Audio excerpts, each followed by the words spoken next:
After 40 years in the wilderness, Israel finally enters the land God had promised. Their first obstacle is the great city of Jericho. Its walls are massive, thick, high, and impenetrable.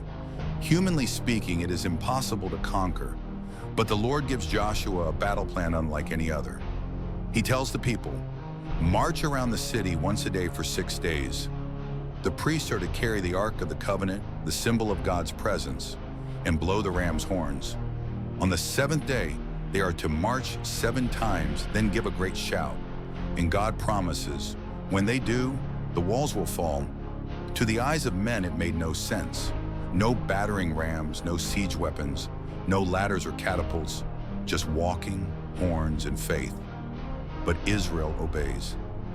Day after day, they circle the city in silence, waiting for God's command.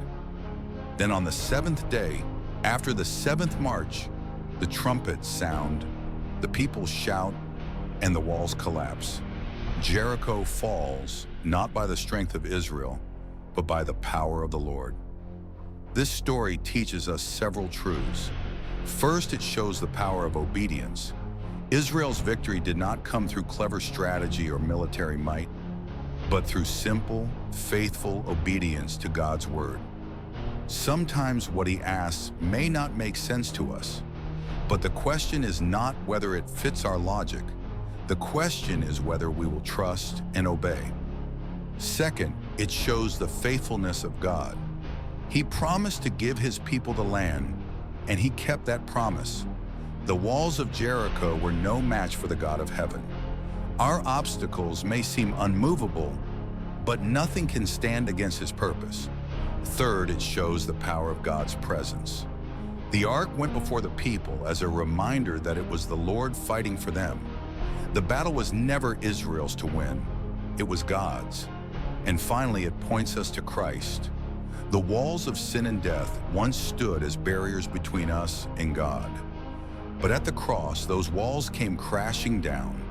Through Jesus, we have access into the promises of God, not by our strength, but by his victory. For us today, the story of Jericho is a call to walk by faith.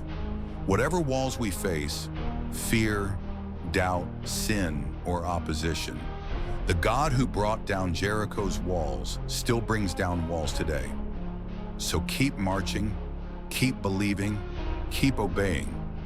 Because when the trumpet sounds, the walls will fall and the victory will belong to the Lord.